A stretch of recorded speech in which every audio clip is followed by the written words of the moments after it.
discretion is advised.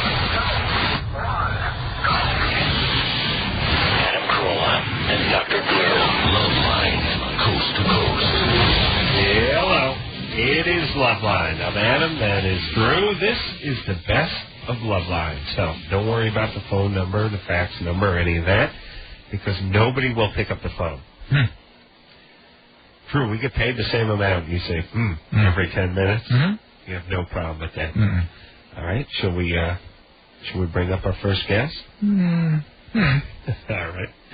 This is Smash Mouth. And Blink 182 right behind us. Listen, tonight's lineup is Smash Mouth, Blink 182, Dave Navarro, and first Smash Mouth. Tonight we're overjoyed to have Steve Harwell here from Smash Mouth. How you guys doing? Good. It's good to see you. It's been a long time. It has been a while. Yeah. I think I was looking forward to this. Oh, good. Yeah. I was hooked on your TV show, too. Oh, the Man Show. Yeah. That's scary. You haven't called me one time to be on there. You know what? I think maybe we have. Have you really? You are such a liar. No, I'll... Seems like you'd be a natural. I would kill for that. I've got so many ideas for you, you don't even know. Well, we were trying to do some kind of like beach house special, and we were looking for a band, and I know Smash Mouth came up, but I think Smash Mouth was like in Europe or something, and the whole show never came together. Oh, well, we'll get it. All right, that's no yawning. No yawning. When Adam speaks, it just depends on it bores you to death. Especially when we talk about the Man Show. Okay, we're moving on. Thank you. All right, so we just finished the record actually legally. I mean, I think today. Oh, really? We literally said it's done, over, finalized. Let's mix it, master it, but I think it's ready to go. Where did you record it? We recorded at Barefoot Studios. Our same producer, Eric Valentine, who recorded the last two records. Is that out here? Yeah, it's out here. It's off of Melrose and I don't know. I don't know my way around this neighborhood.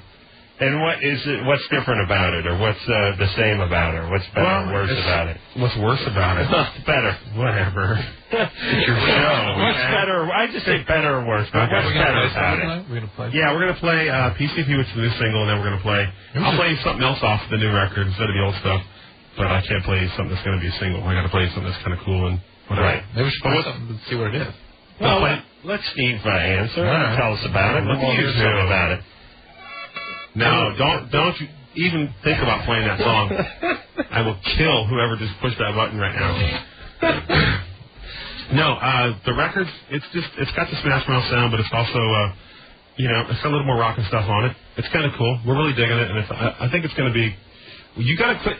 I'm sorry. You said you yawned when his show. I know. Getting talked about. I was thinking about it. I was thinking about my record. I promise. Okay. No, we're really. I just got. You still keep doing my daughter's homework with her, and I'm like, and he has pajamas on, literally. He's wearing pajamas with a button-up collared polo. Cool. Yeah. All right, that's what he normally. So the record's rocking. Wait a minute, that was called United We Stand. No, that's the country's version of our record. Oh, really? I mean, the record's going to be called Smash Mouth? Yeah. It's under the Ozzy Osbourne. That's Ozzy Osbourne, dude. No, it's not. Wait a minute. Ozzy's record is called United We Stand. No, his is called Down to Earth. This is old. This goes over here. No, that's... Right, and that's Astro Lounge, right? Yeah. That's right. We can say goodbye. I was told... That's Ozzy, by the way. Ozzy was in here last Nobody night. said you want to wink and sleep. He loves her. Does he really? Yeah. Yeah. All right, so what is the name of the CD? It's self-titled like everybody else's record this year. Okay. We just couldn't think of a name. We ran a contest. We had 6,000 kids donate a name, and nothing sounded good besides Smash Mouth, so we just named it that. Good. I'm going to find out why we have this title here. Ann told me that's what the album was called. United We Stand. Okay, fine. All right. So, name that record. Do we want to hear something off it now? Yeah, let's play PCP this. Oh, Jiminy Christmas. Yeah. Well, I don't think you guys got to worry about anything. I swear you, I'm coming through this glass. I'm coming through it. Listen, I would be overjoyed if someone would give Anderson a good ass kicking.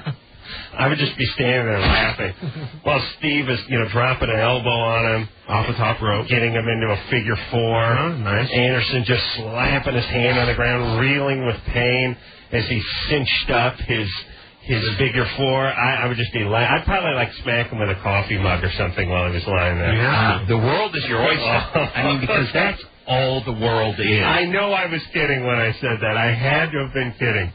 Drew, please back me up on that. You can't articulate better than that. What were you drinking when you did that? Screwed up. What were you drinking when you did that one? There's nothing more embarrassing than when you're yelling at someone about articulating and you screw up the word articulate.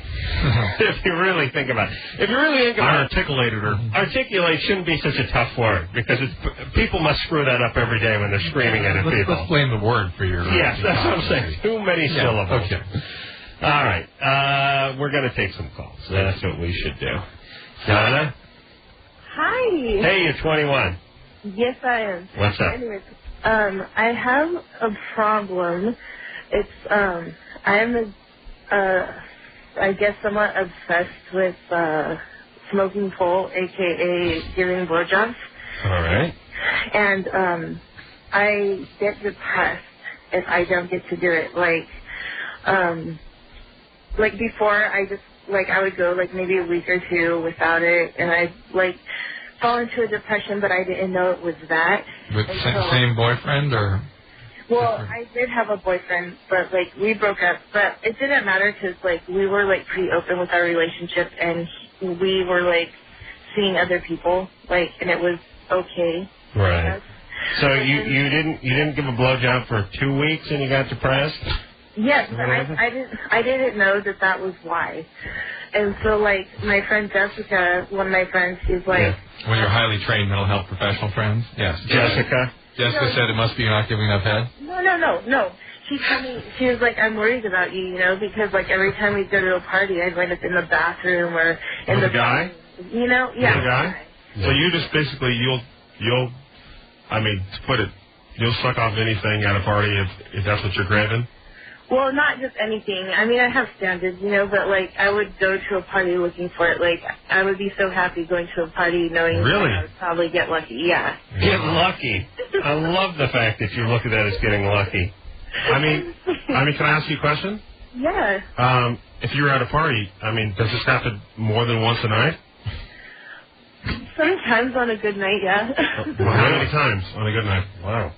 Well, it's happened as many as 3 times with 3 different guys, and... Aren't you worried about STDs?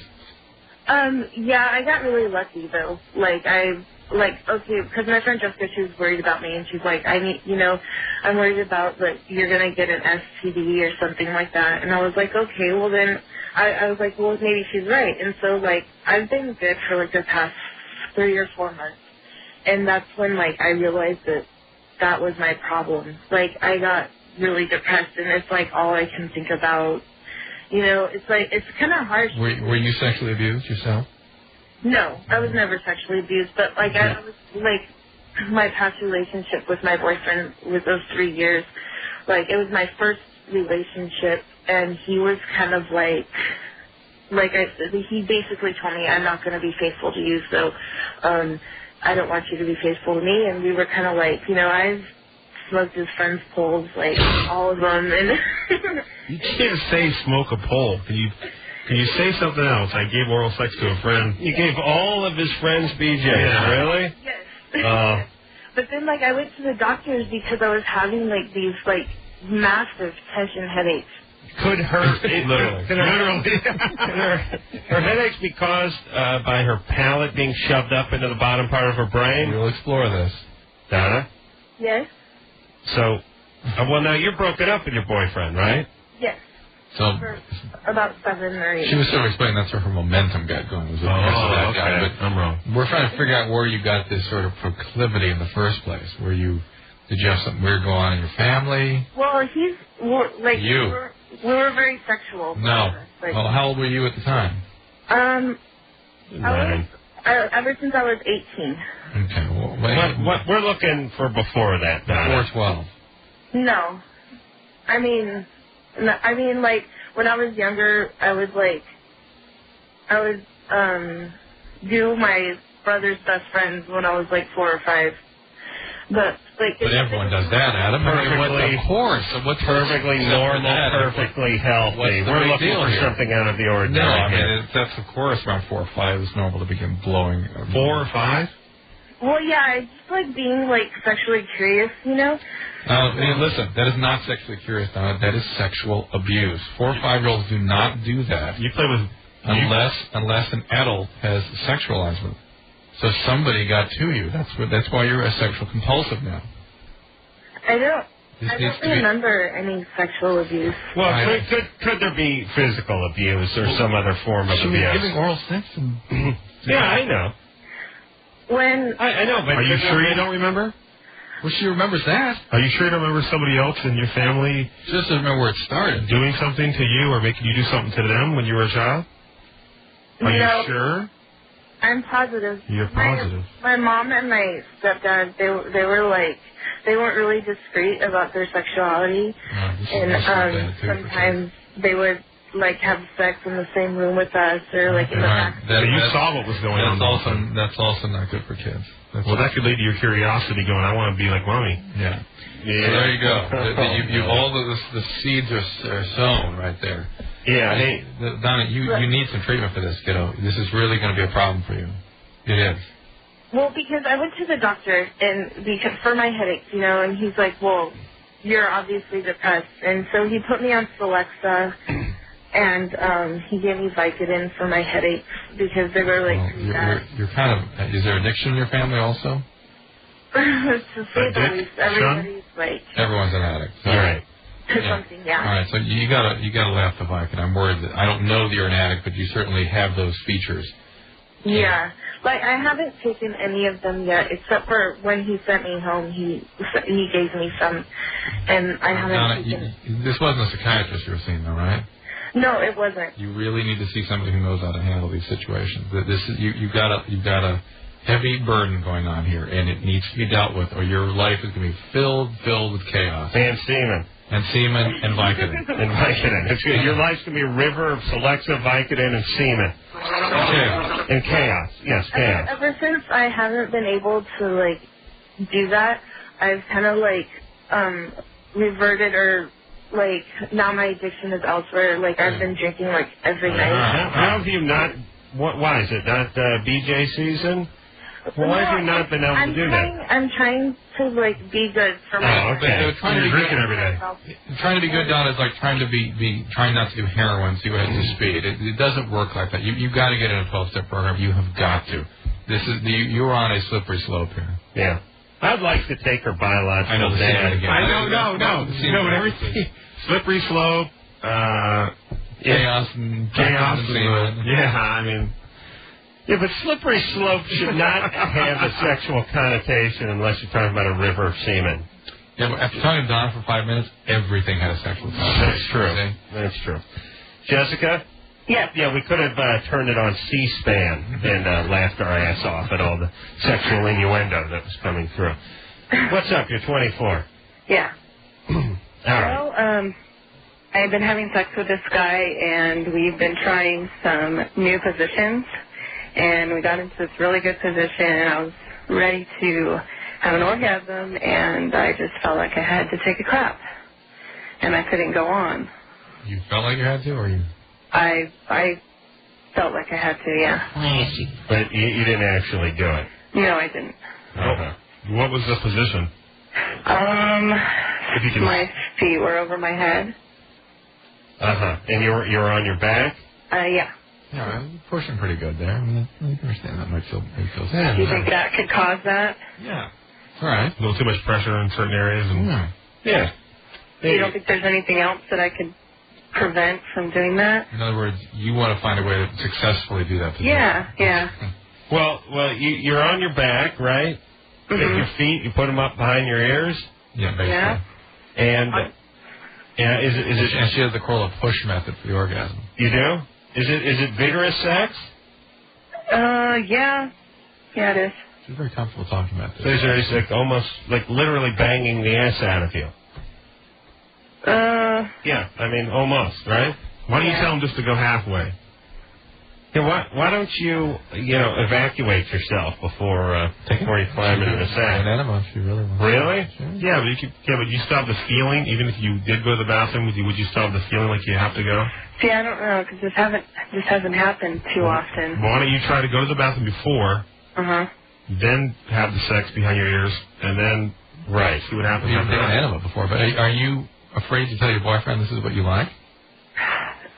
No, I'm embarrassed to tell him about having to take a crap. She's afraid of that is what she's afraid Yeah. Ooh, with the S words. of. Oh, sorry about that. Yeah, guy doesn't By the way, guy doesn't want to be banging a soft swirl machine. Yeah. He's all His phone smells strange. Soft swirl machine. She's all, I just... All right, Jesse, you're going to be fine, baby. I just gave you a frosty freeze on your... Listen, you got Don't freak yourself How long out. have you been with your boyfriend? soft swirl. 2 months. How long? 2 months? 2 months? Yeah. Sugar They're cone? not- they're not- You want a sugar cone? Waffle, please. Waffle, please. Jimmy's. Put it in a pillowcase. I'll take it. They're not yet in the fart phase of their relationship. It's only 2 months old. Yeah, you gotta quit holding that in too. If you're gonna let it go, let it rip. Right. All right. David, Hi. you're 20. Yes, I am. What's up? Last week on Wednesday, this question is primarily for Dr. Drew. Mm-hmm. I was attending a concert, Bob Dylan happened to be, and I was standing in the arena. I was standing in the arena area where everybody stands up. There's all these seats around us, and I was looking up at Bob Dylan, and we're pretty close in. Everybody's standing shoulder to shoulder and side by side, and some guy was standing behind me. I didn't notice him until later, until I felt this sharp pain on my back. And this pain was, I felt it before, but I felt as if it was like a sharp instrument or a sharp needle or something. It just felt a little out of place, and I turned around, and the guy was like retracting his hand, or he was putting his hand back in his pocket, and it looked suspicious. And like he willfully injected you with something? Like he was willfully trying to pierce me or trying to make contact with me or same.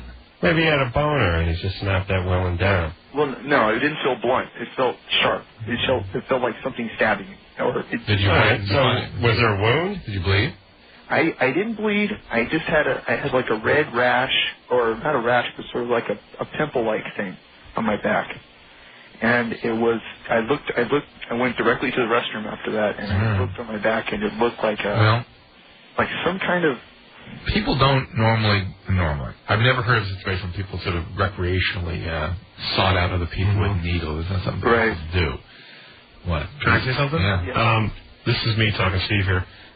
It's funny you say that, because I've been in situations in concerts and stuff like that. Yeah. Where somebody came for you and I can imagine something. I think you could... Somebody's pocket coming up against you going through. I can imagine that. I think you could easily be just playing with your head a little bit, because I've had sharp pains in certain situations where I'm like... He's playing with his head. Yeah. His head's playing with him. Yeah, where you feel like you have a little pinch or something, like a little scare, and you're like a little awkward pain in your back or somewhere in your body where you're like, wow, that felt weird. And then you look around, you're thinking, because you put, because automatically you put two and two together, this guy's, moving his hand, and you might be a little, I'm not saying paranoid or whatever, but you might be going, this guy could have stabbed me with something. That certainly would be much more likely than actually somebody... Yeah, like you're playing with your head a little bit. Think about how many people would witness somebody taking a needle out. And that's not an easy thing to do in front of a crowd. Have you ever had a dream of somebody doing that to you, stabbing you with the needle, chasing you with the needle or something like that? I've had another incident, not a dream, but I was with my friend in Sacramento, and we were standing outside a bar looking at on a band that was playing in the bar, and this guy that was standing to my right, I automatically got the vibe of suspicion on him, and I felt another sharp pain on my side. And You're sort of paranoid, David. Arab guy? Yeah. No, he was a tall black guy. And all right, well, listen. You examine your own... Well, how long ago was this? The reality of this. I think it's a little paranoid. You do sound a little paranoid, but here's the big problem I have is that if you really believe you're exposed to a needle and potentially a dirty needle, right? Have you ever had the hepatitis B vaccine?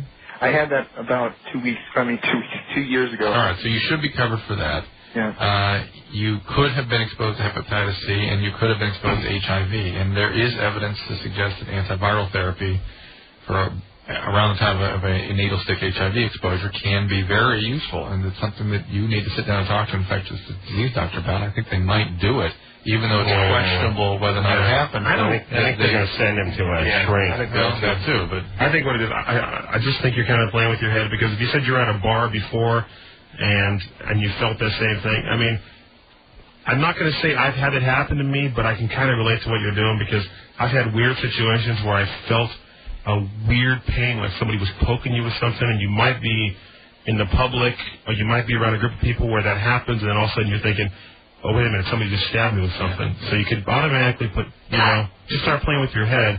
I would kind of I'd look into it, but I wouldn't, maybe stay away maybe stay away from large groups of people. Well, I look at it this way. Look, if you die of AIDS, it was God's will. Michelle? God love you. He's never paranoid to me. Michelle, you're 26. Yeah. What's up? Well, I've been with a new boyfriend for probably a month and a half, and the last 4 times we've had sex, I've been getting this strange headache, just as I'm getting ready to have an orgasm. I don't know why. I don't know if it's there could be some physiological explanation for this, or where's the headache? It's actually on the right side of my head. Do you have a history of migraines? No, never had that before. Anybody in your family have migraines? No. Is he flogging you with his penis? That's on the right side of it. That's one of my power moves. Nice, goodness. Yeah. Is it overwhelming? You have to stop, that kind of thing? No, I mean, I could almost stop, but I've kind of been just trying to ignore it because... All right, hold on. We got to take a break here. You guys ever do that penis flog move? Come on. You do that little tap thing? Come on. You just whack them around. Hey, before I was together with Michelle, I was in a rock band. Yeah, you did that penis flog. Whatever. It's a nice move. It's a real power move, that flogging with the penis. I've grown up majorly since. We're going to commercial. We'll be back.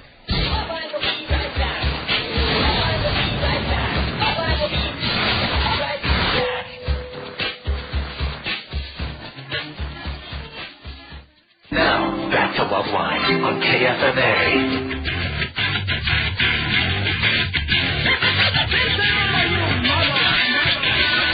If we get paid the same amount, do I have to cover you constantly? Yeah. Imagine that.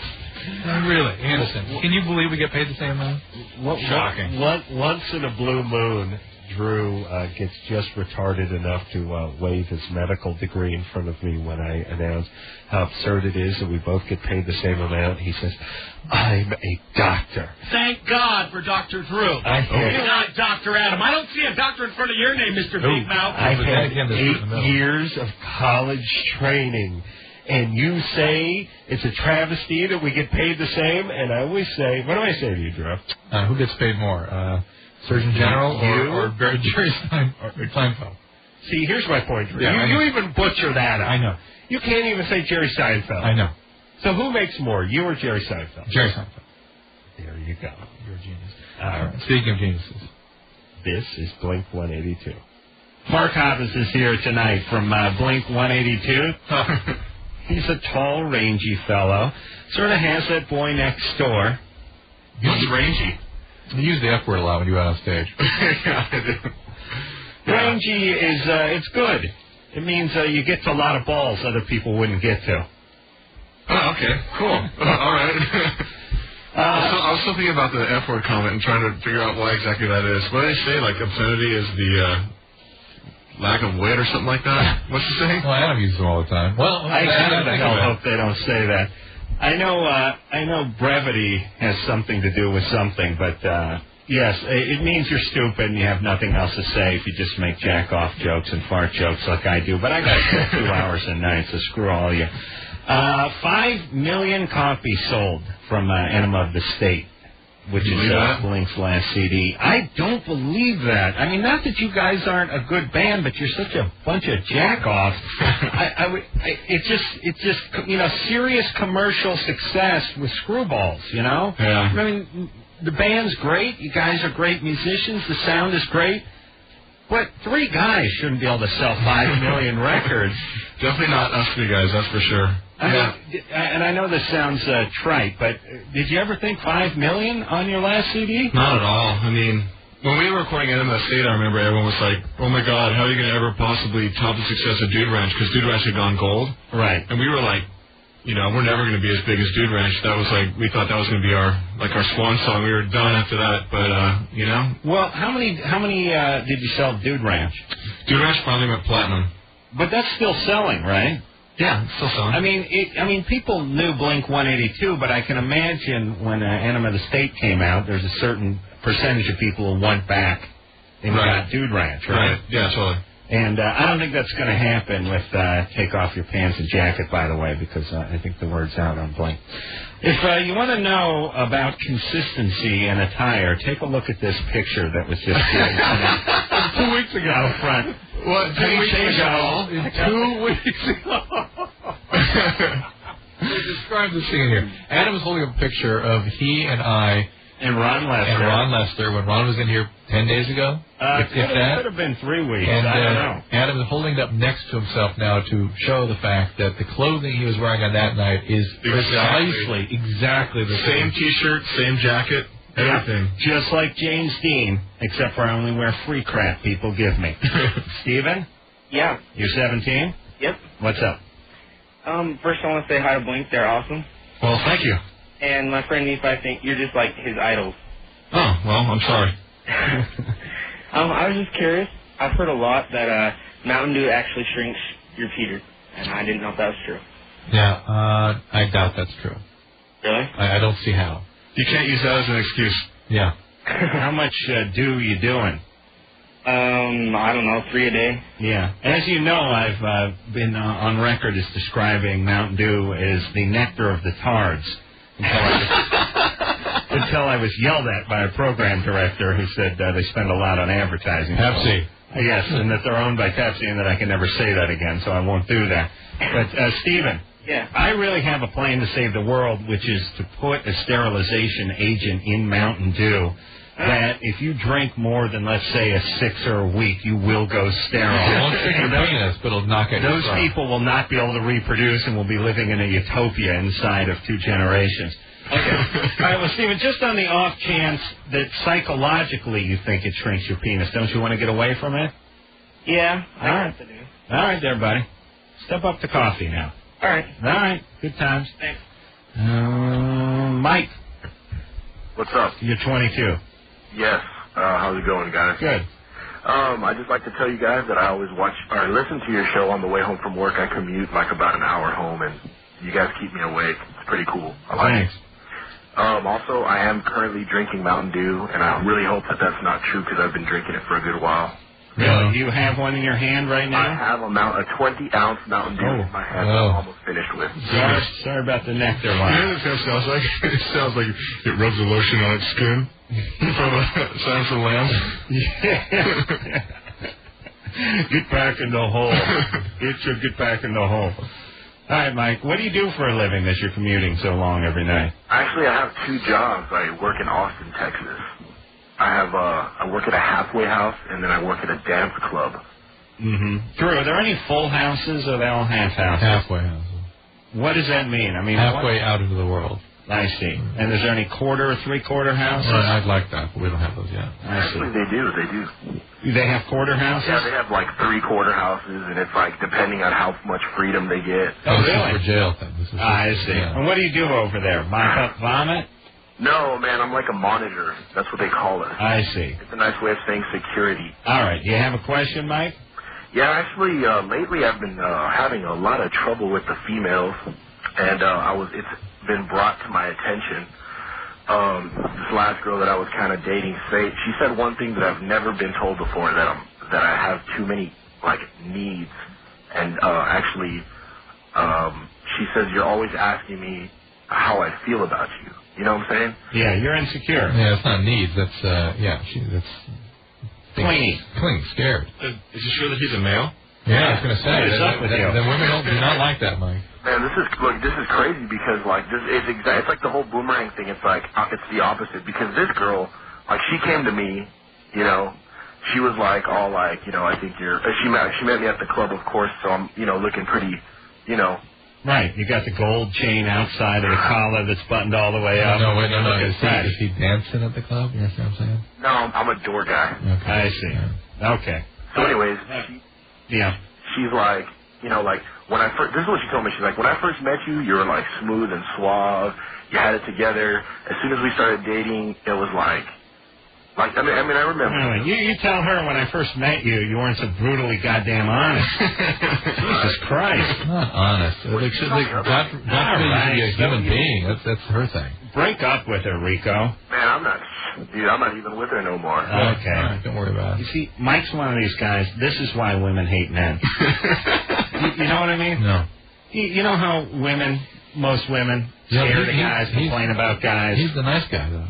Yeah, but everything he does is done to impress. Yeah. And I don't think women are getting his vibe. He's just doing all the things he thinks they want to see or hear. Right. They're not going to fall for that. No, they're way too smart. You know why? Because they work off scent. That's what women do. They sniff you out like a dog. They know when you're scared. Doesn't matter what kind of show you put on. Margaret? Yeah? You 15? Yeah? What's up? Hey. Hey. Who is this? Who's this? Oh, my God, Adam. I thought you were, like, the people that work, that... Right. No, the little people. Yeah, sorry.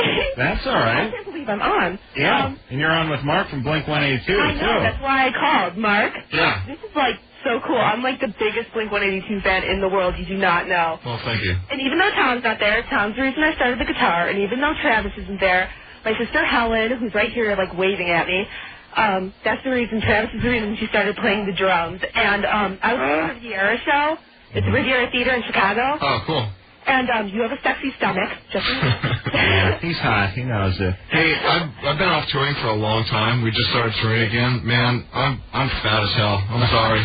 No, it was endearing. I weigh the most now I've ever weighed in my life. I weigh 215. Yeah, that's a side of beef. But you're one of these guys who puts it on everywhere, not just teeth. Gut. Right. Yeah, he looks good. So do you have some kind of sexual dysfunction or problem we can make fun of? Well, no, actually, I have a question for Adam and Drew, but it's not like a sexual question. Adam and Drew? Yeah. You guys, I was just wondering, I know this is kind of a stupid question, but I've been wondering this for a while, but you guys, when you guys were on the show, you sort of had this sort of like vibe, like you didn't like each other, and then when you're on the radio, you guys sound like you like best friends, and I'm just wondering, when you guys first met, like when Adam first came to the show, what did you think of him, Dr. Drew? Be honest. Same thing as now. And on television, we were getting direction. And the direction was, Adam, you're the funny guy. Drew, you're the serious guy. Now, go. Yeah. And they didn't tell us to fight, did they? No, but we would, though. Right. They were yelling in my ear. Right. But, like, what did you really think of him, like, when you first met him? Who knows? He doesn't know. No, I remember. You do? Adam. He's a despicable asshole.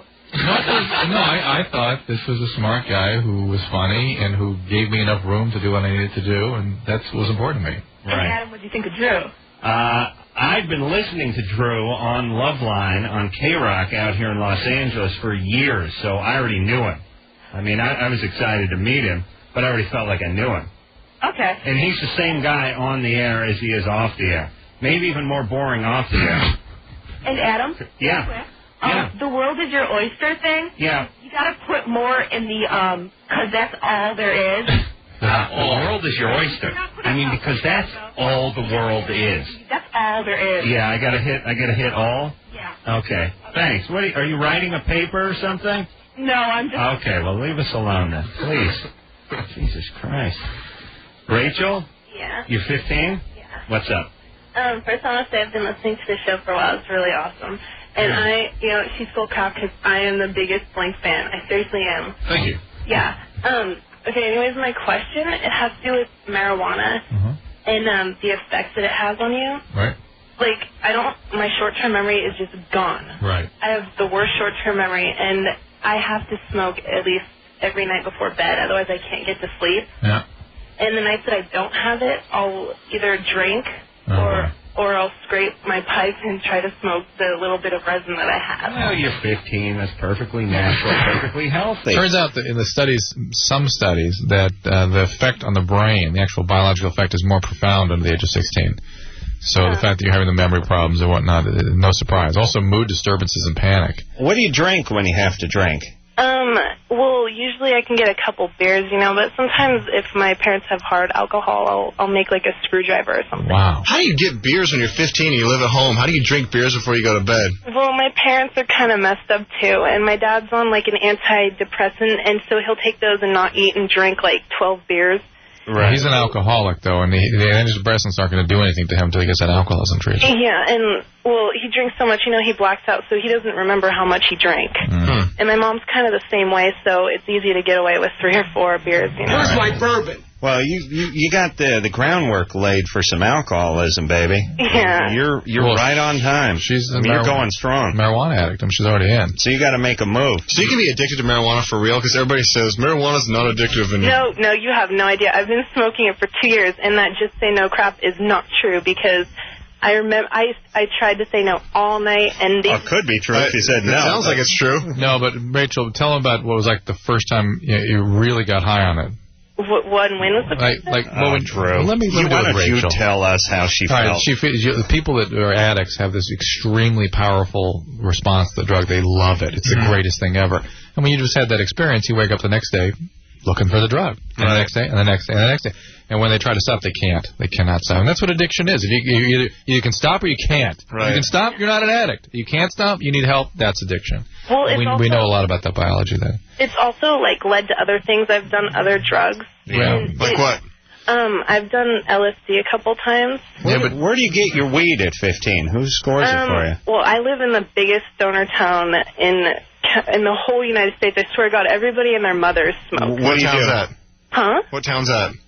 Sonoma. It's a little bit Yeah. from San Francisco. Yeah, all that up north stuff, Humboldt and all that good stuff. Hey, Rachel? Yeah? Where do you get the money?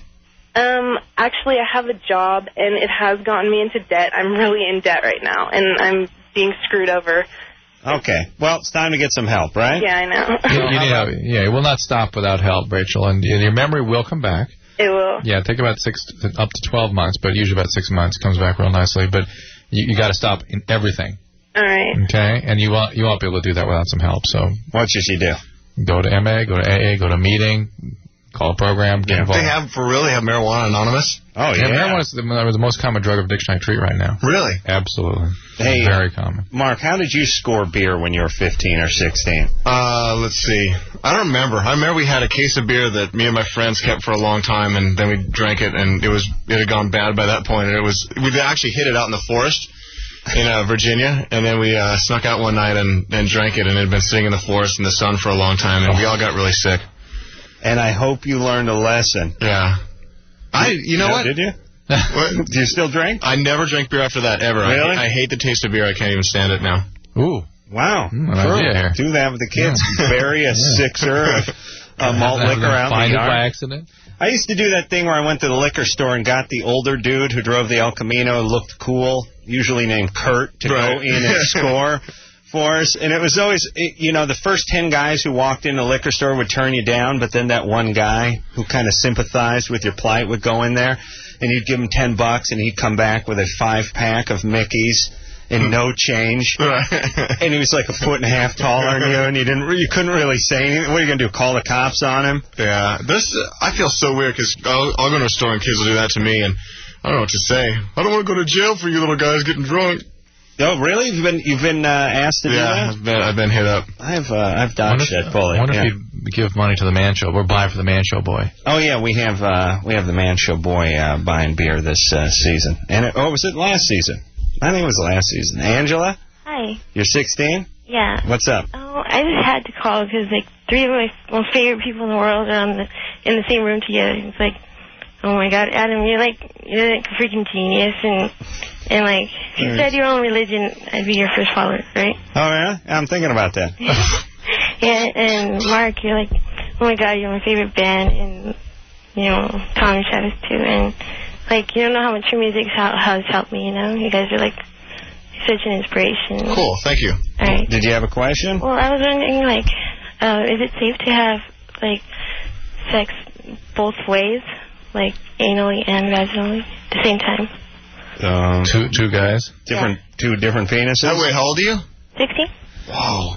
Dude, the world is a different place from when I was 16. I didn't understand that was even something that people conceived of until I was about 42. Is it possible? I was just curious. I'm not really thinking about it. Yeah, it's Can you, like, die or something? not exactly a healthy maneuver. Don't sneeze while you're doing it. And in your porn collection, there must be examples of this. There's some of that double penetration stuff. Yeah. I'll tell you who could die, your dad, if he walked in. He'd have a stroke. I walked in, just knew about it. Just found out about it in some way. Oh, my God. And 1,000 deaths. And whose ass do you kick first if you're the dad? You got to go anal first, right? You hang yourself. Yeah, definitely. Definitely. If you walk in, your daughter's having 2 dudes in 2 different places, definitely the anal one gets anal first. Right, and then you go vaginal. Yeah. And then if there's an oral guy around, you go after him. But that's third. That's after anal and vaginal. Hey, don't do that, please.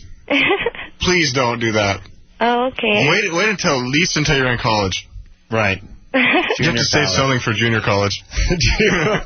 Do you have a boyfriend? Yeah. Does he have a best friend that... Yeah. Okay. No. Is he bucking for this? No. Good.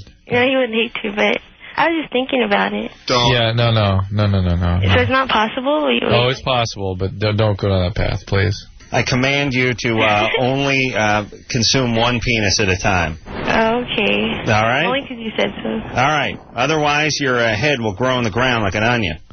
Right. Yeah. All right. Mark's here from Blink 182. We're going to take ourselves a little break, and we'll be back after this.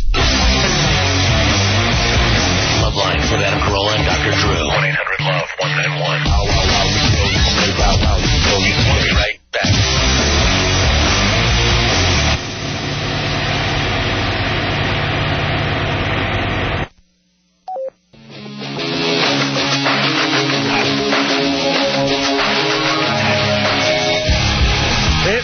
LoveLine. I'm Adam. That's Dr. Drew over there. Mark is here from Blink 182. You know what Mark's doing right now? He's eating and chatting. Oh, you want to go get him, or? Why? He's a big star. Really? Here he comes. Oh. Sorry. Here he comes. Sorry, I was talking to the policeman. That's all right. Oh, yeah. Culver City PD came out here? Wow. Yeah, the Blink fans. They must be Blink fans. They're cool. Here for us. They kick the crap out of Adam right there. You know my take on cops is you're either the best buddy or you're on their last nerve. They're either beating the ass out of you or telling you, giving you your dime bag back and telling you to get out of here. Go run along now. That I've had that in my life. Not much. I don't meet too many cops that are just sort of indifferent.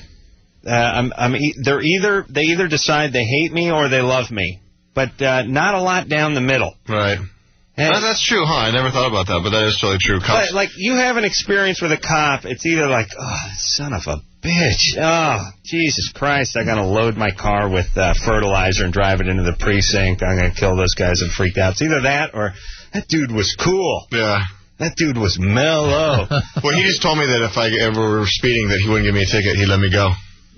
Now he's got to give you one. But he said not to say that on the air, right? No, he said I could tell everybody, and everybody gets a free pass tonight.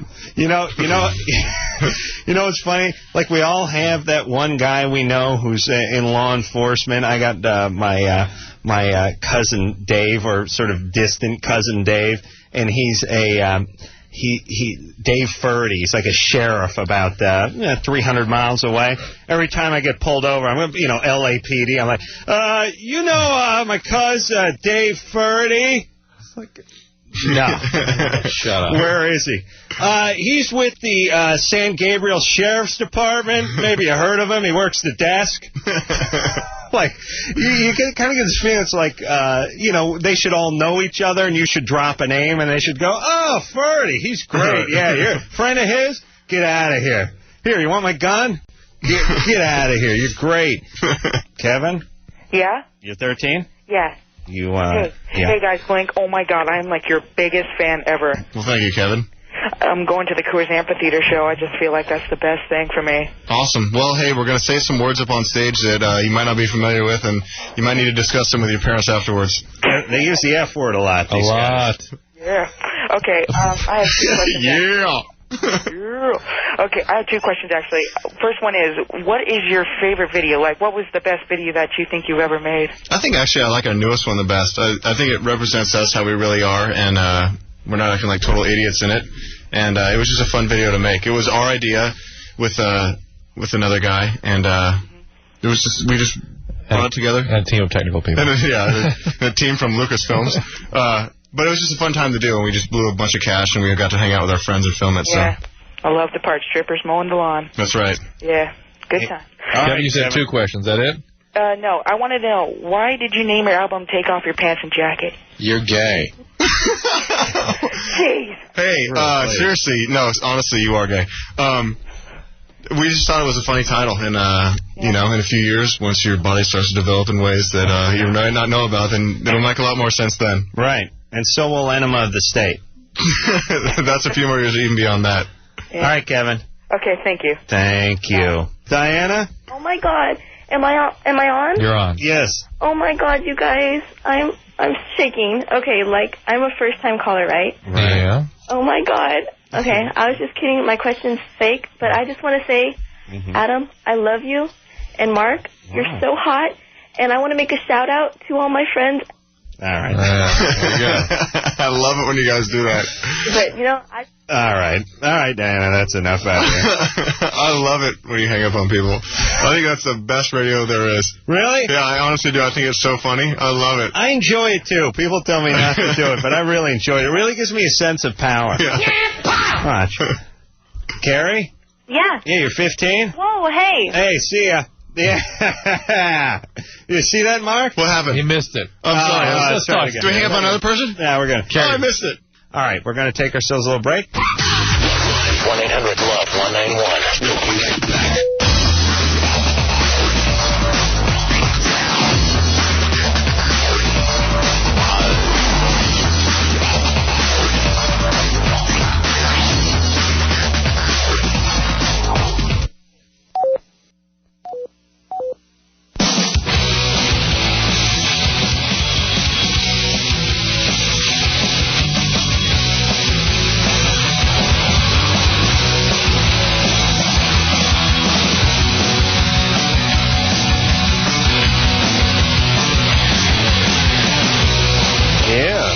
This would work as my theme, too.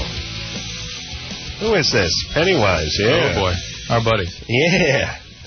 Okay. Speaking of our buddies, hey, wait a minute. This is the best of LoveLine. This is hour number 2. And our next guest is a thought-provoking performer.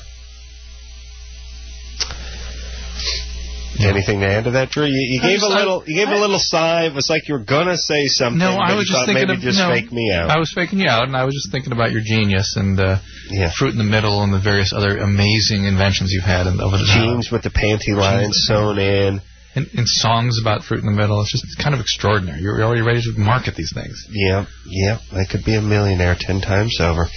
So, everybody, this is a guy who was, our next guest, who was smart enough to actually put one of those coin-operated photo booths in his living room. And anyone that came into his house had to step...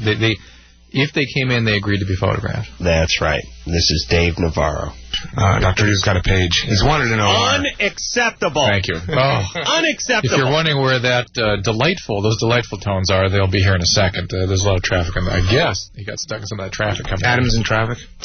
You know, we could easily sit here and abuse him, but in the reality No, I just wanted to say hello. I'm sure he's listening, right? You can say hi to him, but the reality is he is essentially never late. Never early, but never late. Right. Well, from what I understand, you guys walk in right as the clock's guys. hit 10. Him. I walk in at 20 minutes. I prepare myself. Yeah.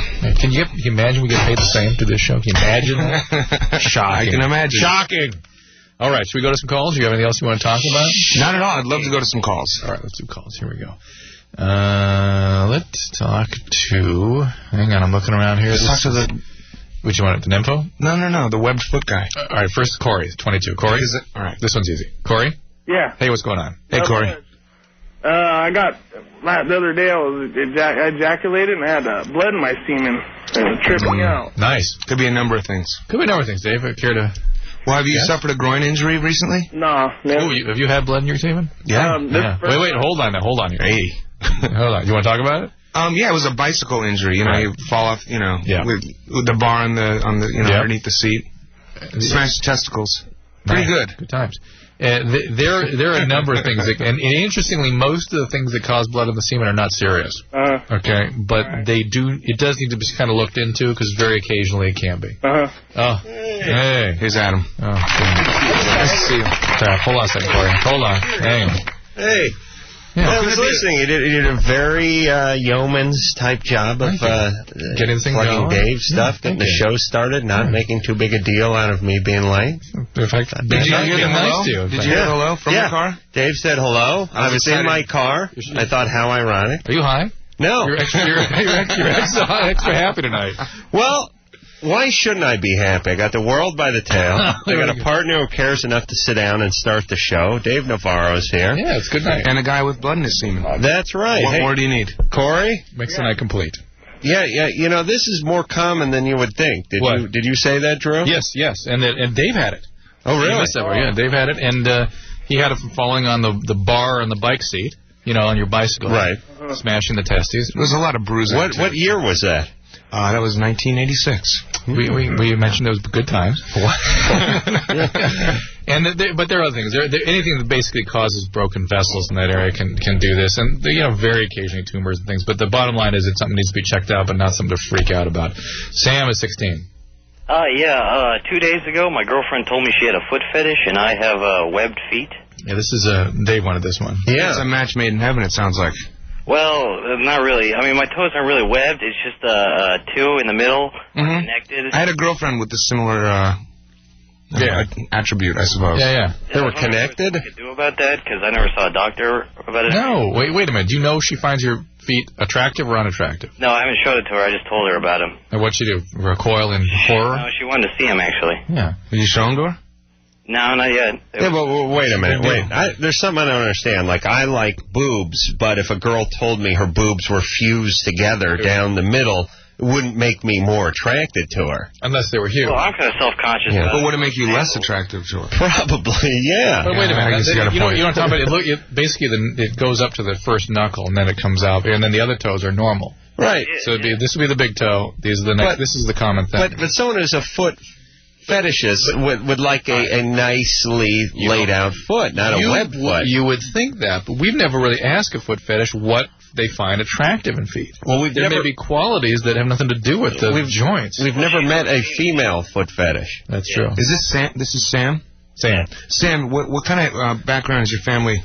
We're Irish. Mallards. Irish. Yeah. See what I'm saying? You see where I'm going with this? Because there might be a lot of inbreeding in the history. Oh, yeah, that's true. Yeah, you guys are loaded all the time. That's true. That's true. You're high on haggis. You never know what's going to happen. You hit your own sister up, and that's what happens. No, I would like to... Wait, now here's the deal. Hey, Damien. Yeah. I would like to hear from foot fetish is what they find attractive in feet. You know what I mean? Even if it's a guy, just to see what... Who knows? All right. Well, so Sam, do you think that's why she loves you?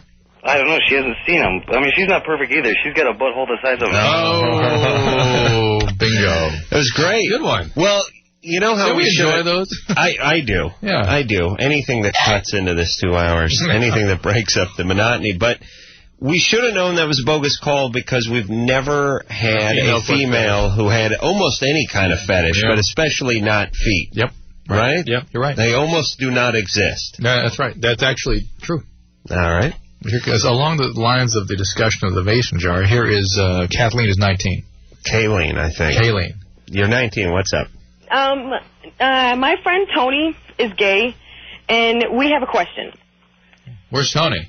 I'm sorry, what? Where's Tony? Is right next to me, but he's kind of scared. All right. Yeah.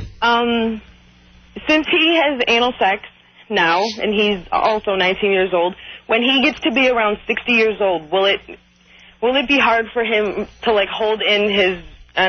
crap? I don't know. I don't deal much with that end of that population. You should say. Very good. That end. And I've not heard much said about that. And you would think there are enough people doing that, both men and women, that if it really were a big issue, we'd hear an awful lot about it. It makes sense to me there would be minor kinds of problems. And it would also depend on the partner. And if you kept doing this until you're 60 or 70, I mean, 7-years-olds already have that problem. How opened up is he going to get? Would it make it worse? Well, wait a second, though. If there's no trauma, there's no trauma, right? And if it goes in, I mean, if he's got, let's say, Tony's boyfriend is slow-moving, well-lubed, and modest in size. And caring and he feels no pain. It's not like he's being raped in prison or at a holding tank at some backwater sheriff place where everyone's having a go at him with a mop handle. It's hard to imagine. So if there's no trauma, he'll probably be okay. All right. Yeah. Sarah? Yeah. 28. Yep. Yeah. Get us out of this. Go ahead. I'm going to be moving 4 hours away in about a month and a half. Mm-hmm. And the guy that I'm dating now and I get along great, but we both know that long-distance relationships don't work. So... Well, what are you moving for? Medical school. And where are you moving from to? From southern Minnesota to Duluth, Minnesota. 4 hours. All right. And does he have a decent set of wheels? Yeah, but no, long distance. We both have already agreed that we want to break up. You know, Sarah, well, you're not really that. Hold on, though. At 28, she's just not into the guy, or he's not into her. No, you're Listen, totally wrong. Well, hold on. How dare you? How dare you, ma'am? 28 is no spring chicken for a chick, and at a 20... Question. Let him finish, Sarah. Let him finish. Listen, forget about it. Put her on hold for a second. Let me finish my thought. Well, Screw her. Finish your thought. I want to talk to Sarah some more, but... She is not that into this guy. I agree. Because if she has any kind of, pardon the pun, mobility, financially, I mean, has a decent ride, can go to medical school for, go to med school, 28, can get herself a plane ticket every once in a while. She's deeply in love, and women who are 28, if they meet Mr. Right, I mean, they're starting to think about marriage in the next 6 months, are not breaking it off because he's moving 200 miles, she's moving 200 miles Sarah, he's right about that, but listen, here's my advice, is that every couple that started out medical school with me did not make it. Yeah, but you haven't listened to my question. My question isn't that. All right, I don't care what it is. I'm just telling you, you're not breaking up with this guy because you're deeply in love and you're moving 4 hours away. What is your question then? Okay, well, here's the real question.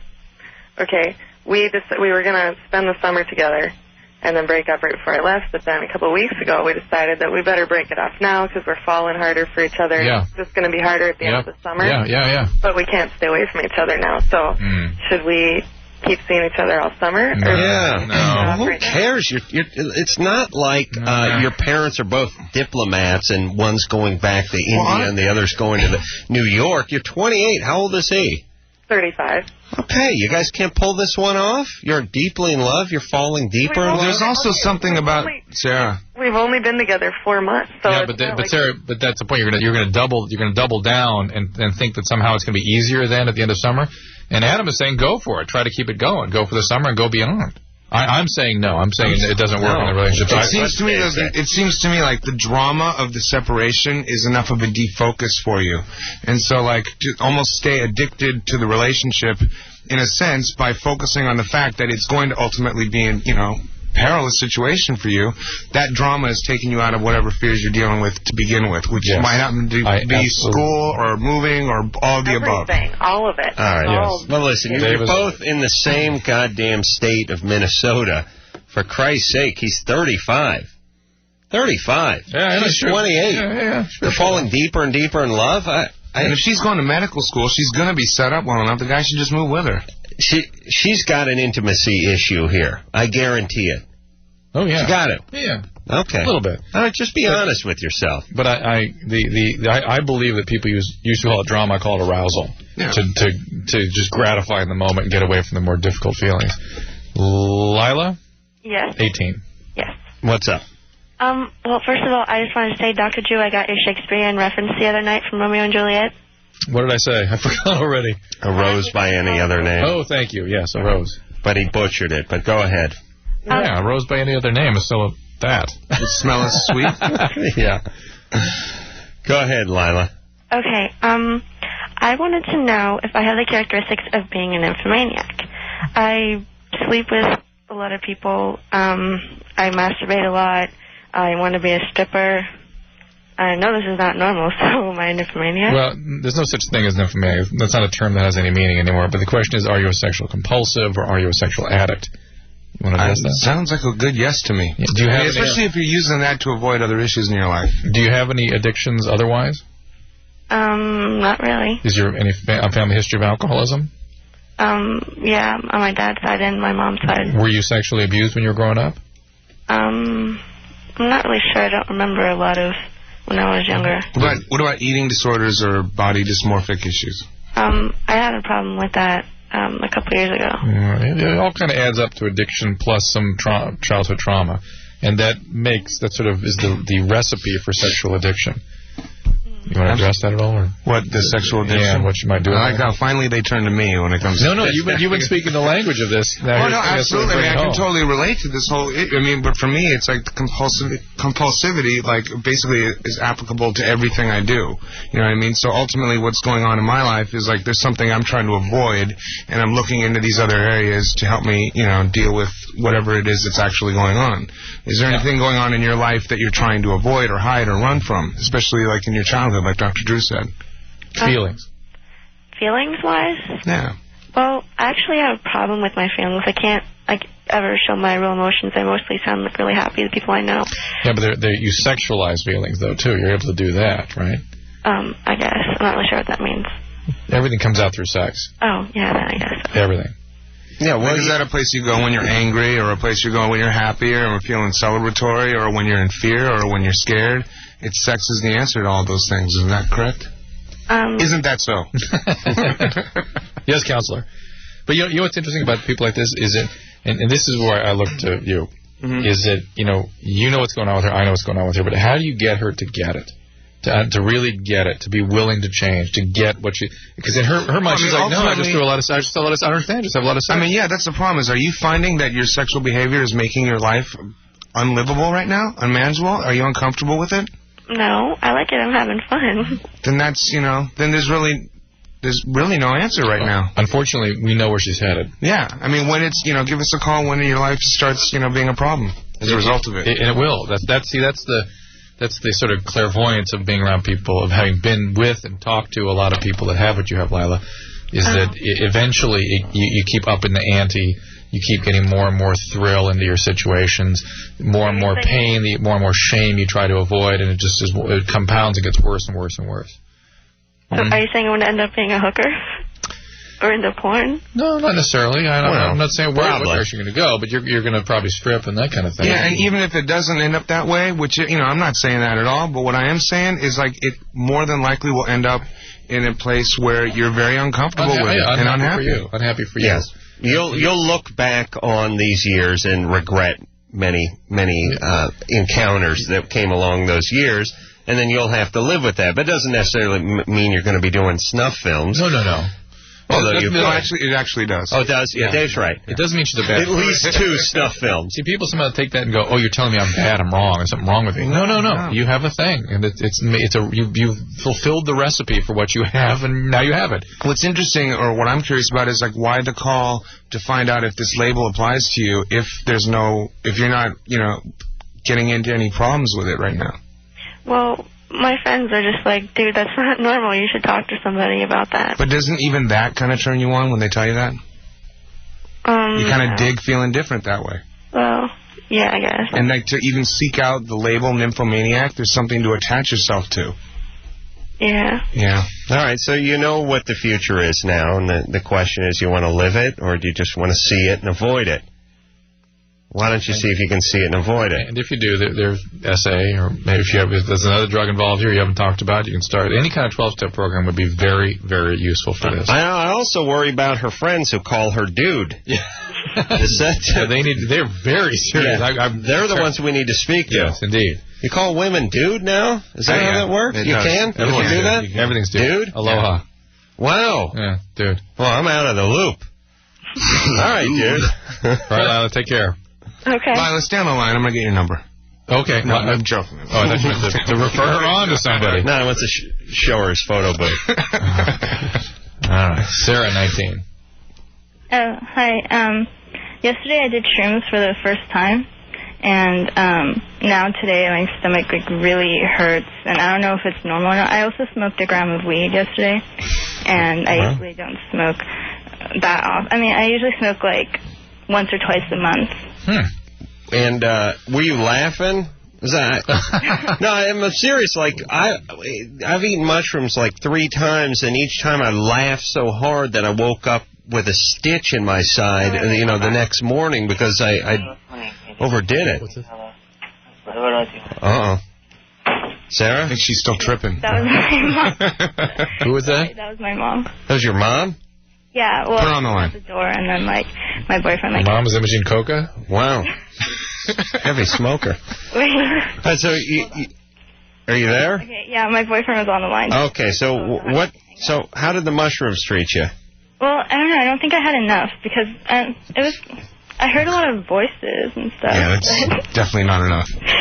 But you didn't see anything? Not really. Yeah, it's a fine balance. But what kind of stomach problem is it? Is it like gastro? Yeah, why don't you describe the pain? Where is it? What's it like? Oh, it was like in my stomach, and it just like cramps up. Where? Right in the middle. Like is it muscular? Area? Is it down the right lower quadrant, left lower quadrant, right around the belly button? Yeah, around the belly button. Did you have any diarrhea or yeah. Yeah, so that's diarrhea. That's a good thing. It's slimming too. That's bowel spasm with diarrhea. They say the width of the average diarrhea stream is the same width of a engorged female clitoris. Did you know that? I'm learning. Oh, but But I mean, it sounds to me like she's sitting here saying, I put a pencil in my eye and I can't see today. Exactly. And I don't know. I've not, again, mushrooms are one of these drugs that you don't see. Well, because all my other friends, they didn't have any stomach pain. I've not heard of people complaining about stomach pains from doing a lot of mushrooms. And mushrooms are one of the drugs that nobody does a lot of.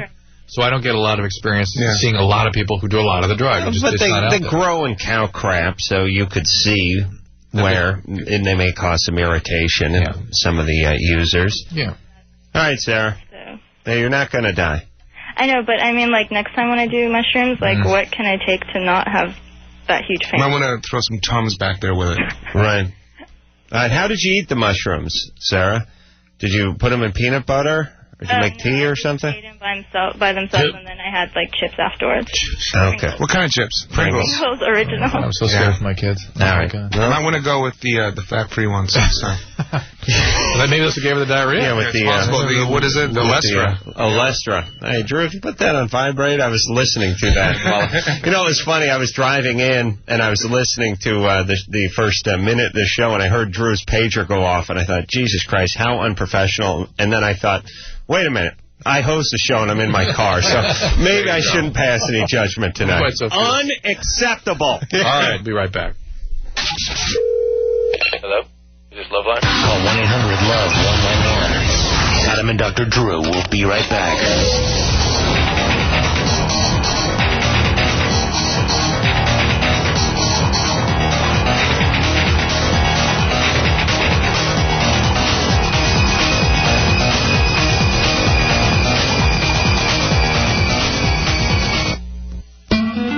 In the 1800s, people making land claims had to wait so long for their paperwork to be processed, they were called squatters. Today, if you're left without a car because your insurance company hasn't processed your accident claim, you could be a squatter too.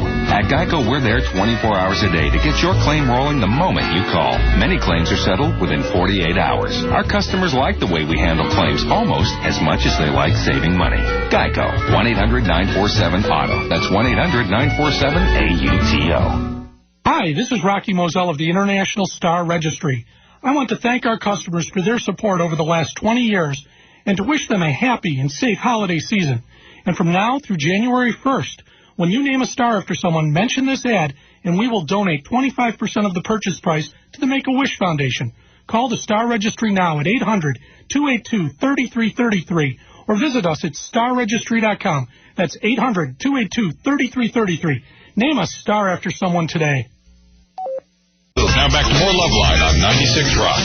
Keep going. Listen, let me sell this thing correctly. Right. These are a couple of guests who were on just a few weeks ago, maybe a month ago. And normally that's a little too soon to bring somebody back. But these are big names, and they were so good. Yeah. They were such good guests that we thought we'd give you a little repeat shot. This is Robert Downey Jr. and Anthony Kiedis. Robert Downey Jr. and Anthony Kiedis are here tonight. Josh, you're 16? Yeah. What's up? Yeah, I'm aware that when a girl loses her virginity, she experiences apparently overwhelming pain. So. Not necessarily. No. No? Adam, she didn't even know anything had happened. Now, thanks to the little miracle known as roofies and Mickey's Big Mouth, she didn't wake up for days. Now, she said, "Are you in?" So, or was it, "Are you done?" Or "Are you done?" "Are you done?" may have been it. But why are you worried about the overwhelming pain? Well, I was just wondering because I've heard that a lot, and I've heard average size for a penis is 6 inches. Yeah. I'm a little above that, and I was wondering what the correlation was. And I'm a big boy. How little above are we talking here? Like about 8 inches. Yeah, that could do a little harm. But again, it's not going to be significantly more painful than someone who's not a virgin. It could be uncomfortable for anyone. And in fact, we get many more calls here about very uncomfortable for me personally, but just thinking about it. But I'll tell you who it's going to be uncomfortable with. The next guy she gets with, who's 5 inches. It's like a baby's arm in a warm room. Who's got to have that? Yeah, that's the guy who's going to be in pain. Hey, Josh, you just take it slow. Exactly. You're in love, and you don't do anything that is uncomfortable for anyone, and it'll all work out. My understanding of the female vagina is that as opposed to the male vagina? As opposed to the hermaphrodite vagina. Right. Is that it expands and contracts with unbelievable elasticity. That's correct. And if you springs right back. And if you just take it slow and go gentle and move your thing real mellow and with love. Right. And make sure she comes. No, I'm kidding. Josh? Definitely. How old is she? Huh? What is she, 11? How old is she? She's 16. 16. Man, if she's ready for this, too, make sure. If she's nervous and ambivalent about, not clear that she should be engaging in this kind of activity, it can hurt no matter what. Whether you're 3 inches or 9 inches, it can be a very unpleasant and painful experience. Is she into it? Huh? Is she into it? Into what? Losing her virginity to you. Oh, yeah. Well, I guess so. I mean, I was just asking, in case. Are you a virgin? No. Did you sleep with someone else who was a virgin at some point? No, they weren't. Before. Did you hurt the non-virgin? Yeah, Thresher, yeah. No. Okay. All right. You're going to be all right. Have fun. Good times. Hey, could you put me on hold so I can listen to the rest of the show? Okay. No. Why, you're calling from Colorado? You should be hearing it. Yeah, it's on tomorrow. Oh, okay. All right. All right. Don't be nervous. You can do that for me. I'll tie up a phone line for you. No problem. All right. Let's talk to... Oh, you hung up, and you hung up on that one, too. I didn't hang up on him. I just hit 5. Oh, man. True. I didn't hang up on anyone. You went directly to 5 without putting him on hold. All right. I was looking at his hand when you were on the screen. I don't know. That 8-incher was the easiest problem to solve all night. See, we're going to get some. Yeah, we're going to mow some Those down. other problems were difficult. Charlie? Yeah. You're 31. Wow. What's up, Adam? I just want to say you're the man. Hey, good times, buddy. Robert Downey Jr., my favorite movie you were in was Back to School with Rodney Dangerfield. Thanks, bro. Oh, come on. How about Weird Science if you're going back that far? I love that movie. Too, but I loved it when he would jump on the floor and start yelling, "Do me." Anyway, Adam, your recipe there for premature ejaculation was to squeeze one off 20 minutes beforehand. Yeah. Well, me and my wife have tried that a couple times, both different ways, and I still got that problem. I don't know what to do. We've tried different things, right? And we don't know where to go from here. This is John Candy from the grave, isn't it? Yeah. What's up there? You smoke a lot of weed, Charlie? No. Oh, no, please. Please. I have a technique for him. Go ahead. Handle it. Okay. Grab the tip of the so you've been ejaculating prematurely, is that right? Right. How quick? Just for the record.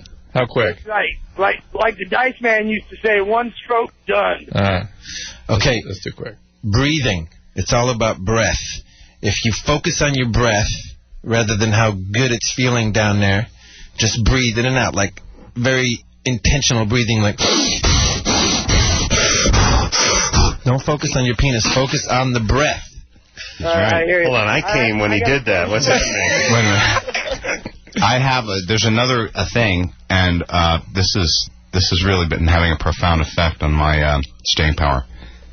Yoga, brother. Really? Yes. Yeah. Get your kundalini on. I can't picture Charlie in a lotus position. Hey, Charlie. Charlie, go Ashtanga. Let me see if I can dangle a carrot in front of you.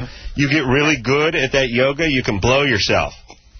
Right. I used to be able to do that, but I packed on a few pounds now. Oh, yeah. Now your gut's in the way. Ron Jeremy. That's bad when your gut's in the way. Do the yoga with the boiler. Don't even worry about it. Me and my brothers want to know, because we really like blood sugar, sex, water.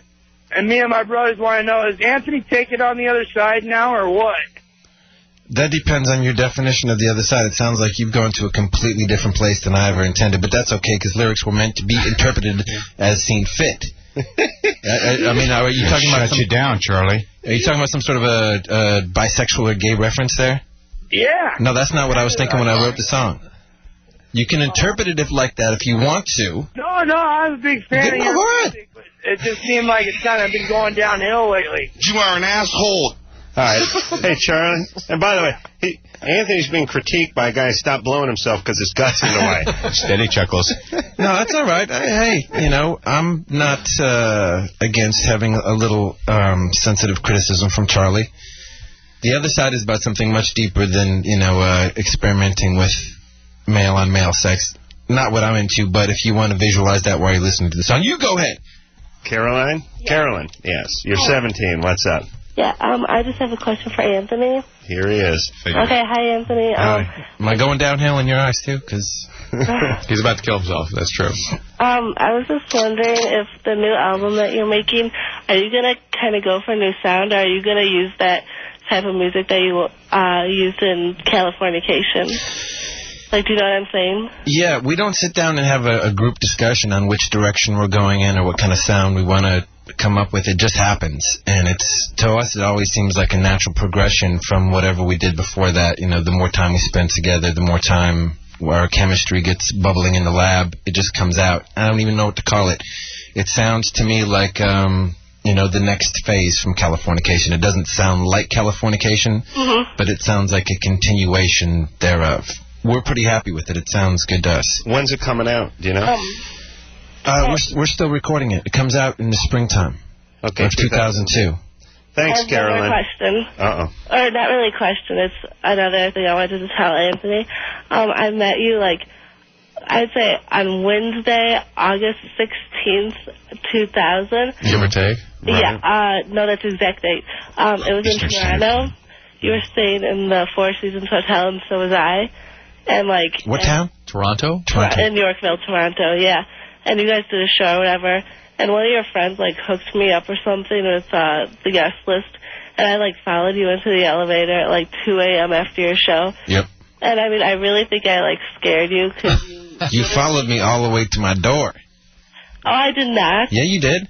I was I'm not done talking to you or whatever, but I didn't follow you out of your elevator. I'm not done talking to you at 2 in the morning? That's a scary thing to tell someone, Caroline. See, right now, I hope my girlfriend's listening. I hope my girlfriend's listening, because now she sees exactly how I behave. And then felt immense relief at this story.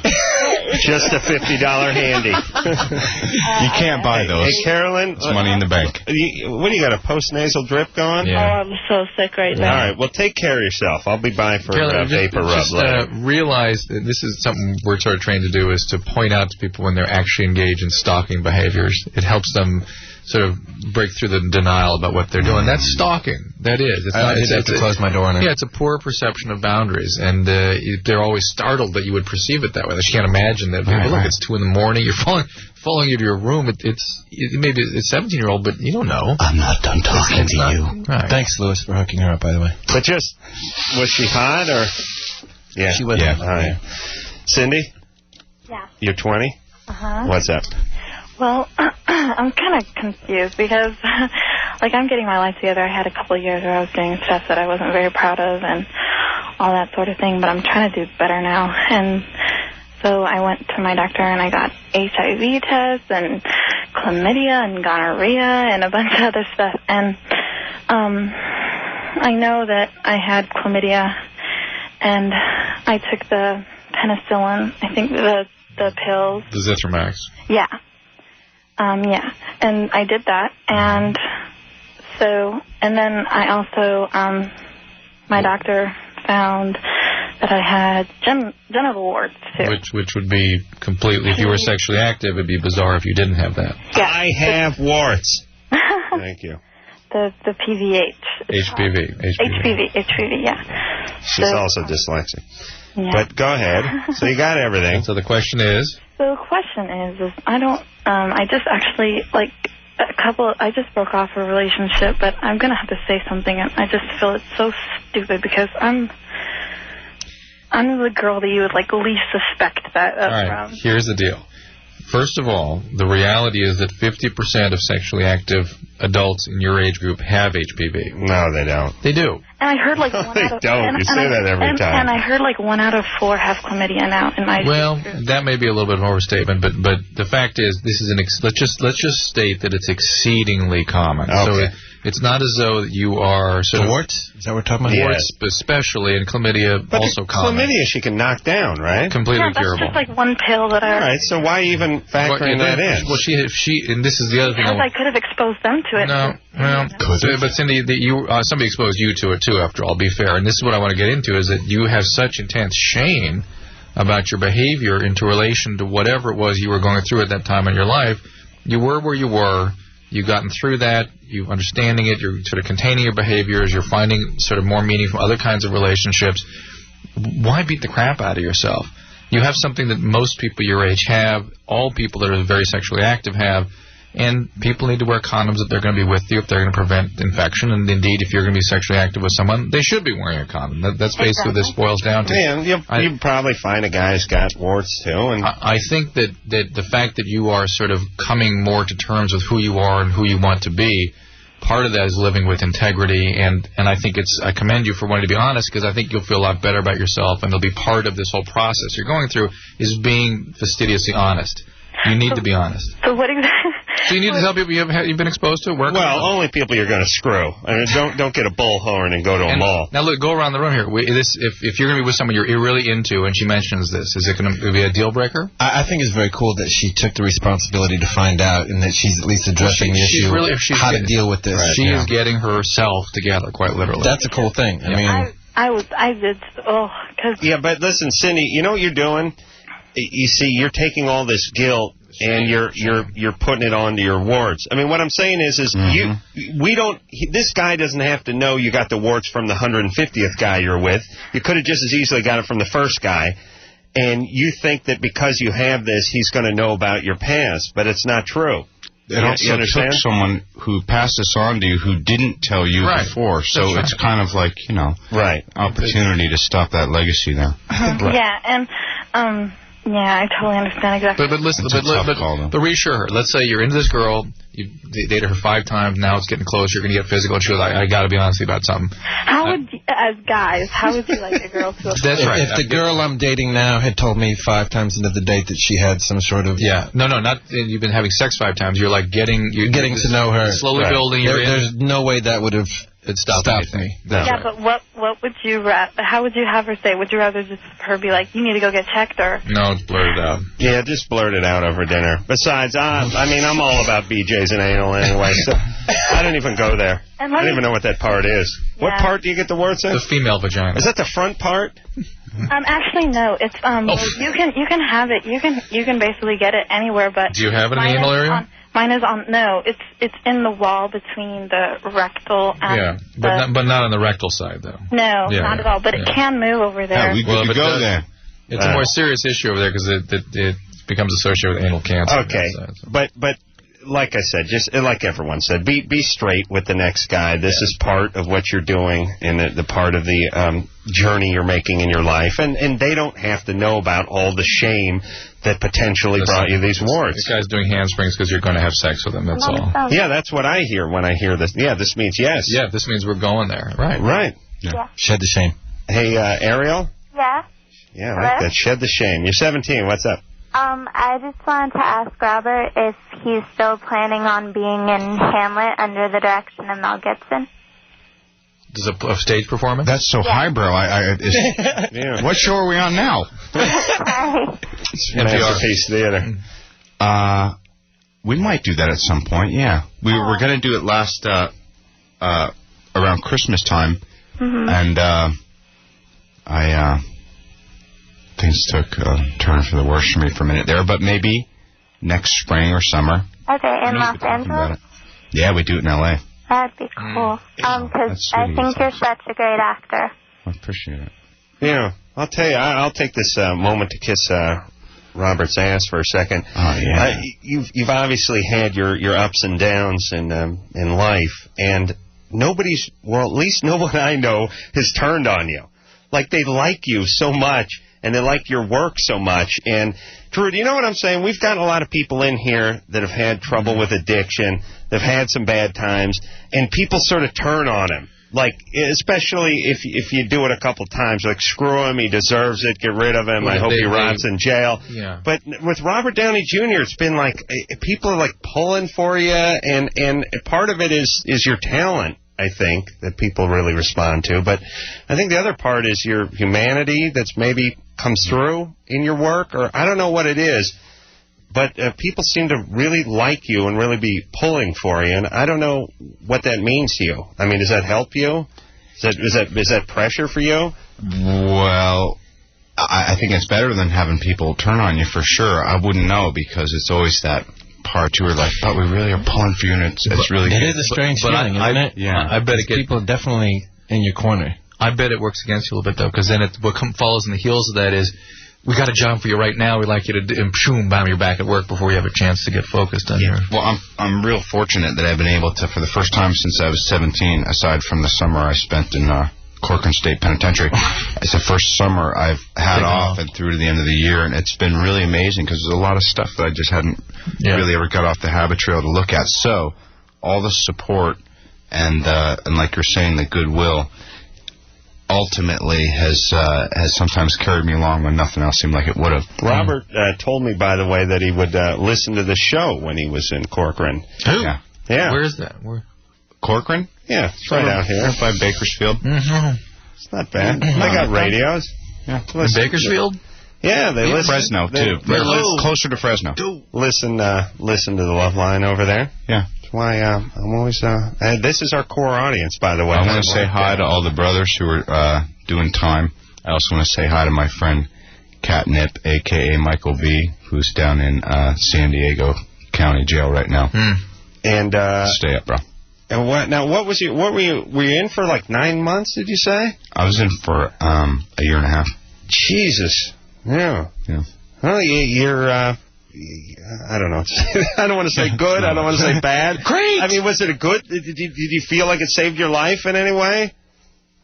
Do you know? I mean, I know guys. I have friends who went in and it saved their lives. Oh. Because they were at a point where. But you know that I got out and then continued after several other little bits of. So for me, I can understand that personally. Yes, I can relate. You did that. Things come along where you would say to yourself, "There's no way this person could possibly go back to using after that." Maybe your best friend dies in your arms for an overdose, and you think, "Well, that'll solve his problem." It doesn't. You could say that if you've never known this disease.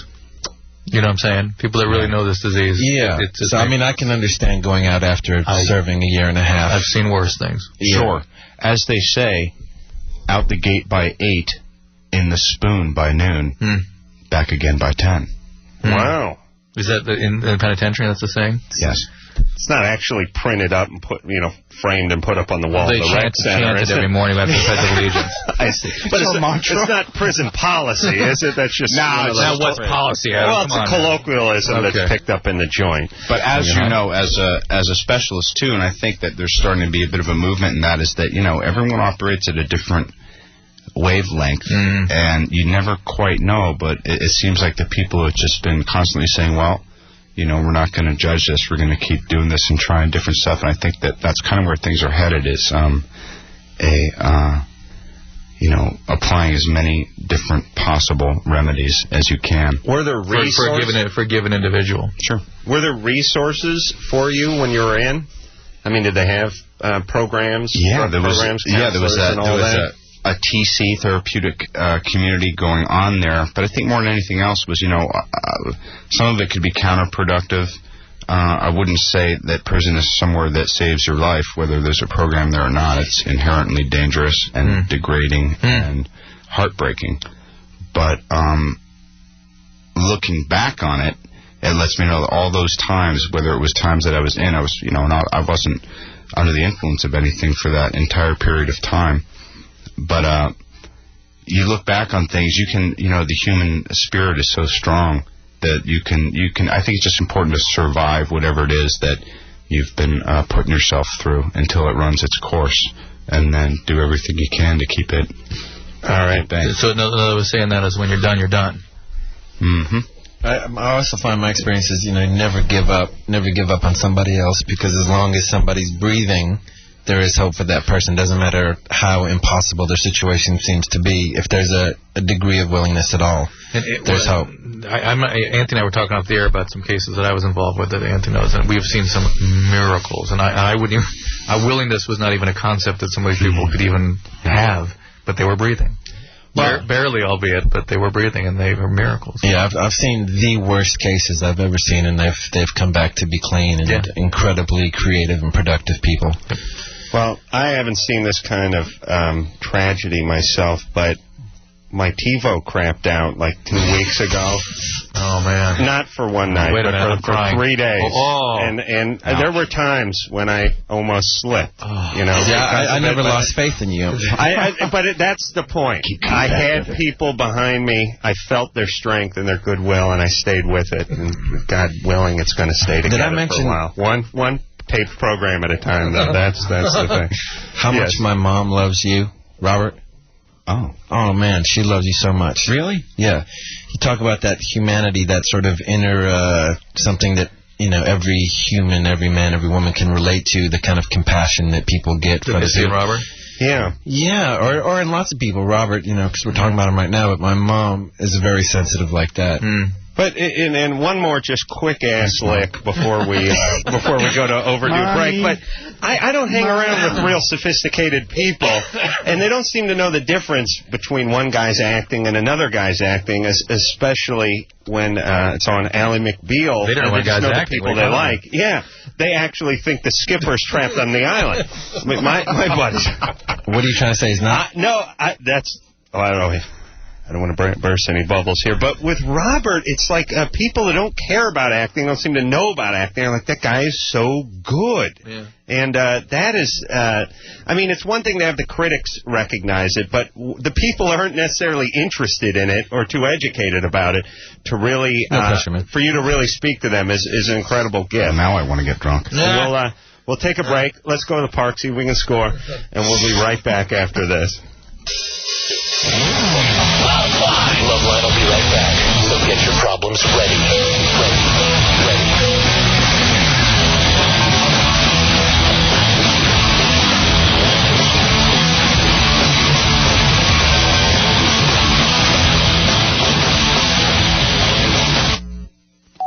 Dr. Drew.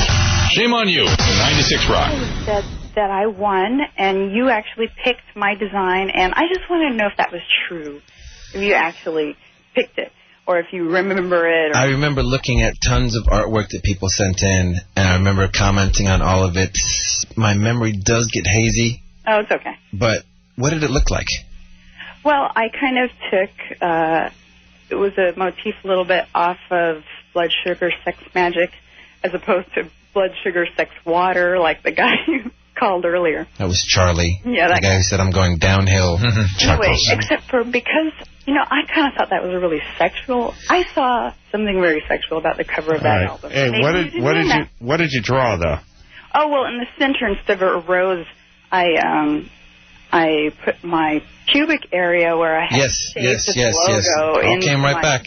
Shaved the logo? She had shaved the Red Hot Chili Peppers asterisk into her pubic hair, and it looked hot, and you won. Didn't you ever see the magazine with you in it? Oh, yeah, except for, what, he edited me out. No. And I didn't get the cover just because, there's a lot of 10-year-olds in your club and stuff like that. So you were in there somewhere. I remember. Yeah, I know, but they covered the good part. And I can't believe how many creepy mails I got from people. Right, but why are you asking if you won if you know? No, she wants to know if Anthony actually picked it. He really picked it. Oh, he did the picking. I saw it and I gave it a full approval. 2 thumbs up. It was a great design. Yeah, you know what? I got to tell you that I see a lot of mohawks out there, a lot of clean shaven. You don't see a lot of asterisks. Well, that's true, and I had to grow it out for a month to be able to get that kind of breath on right. Get some real definition. How much work's involved with growing your pubic hair, though? I mean, can you still hold down a job, or is that something you can do at the workplace? I don't know. I just felt a little bit like woodsy or something I by see. not being as clean as I Right. Did you have a man at the time? Yeah, he helped me because this was back when He was okay with the sort of Dan Haggerty beard down there? There's no Dan Haggerty. Well, I mean, she had to grow it out. It was in more order of a to... George Michaels thing. Oh, okay.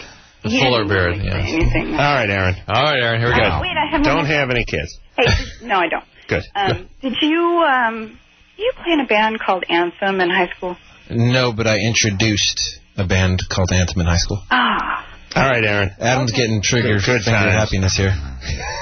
There's a lot of just funky folks calling tonight. We'll take a break. We'll be right back. Here it is. Bottom line, it sucks being single today. Tons of lame people and no decent prospects. Call the Dateline. Call the Dateline. Call the Dateline. 1-877-889-DATE. LoveLine will be right back. So get your problems ready. Ready.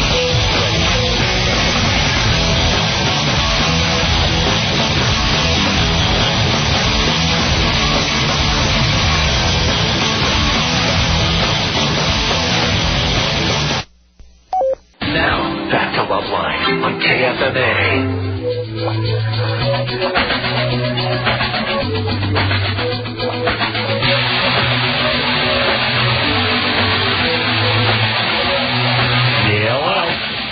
Well, there you have it. The best of LoveLine.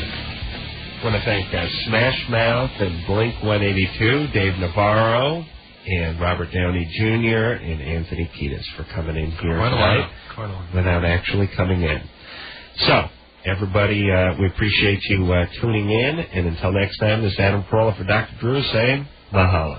This has been LoveLine. The opinions expressed on this show are not necessarily those of the staff,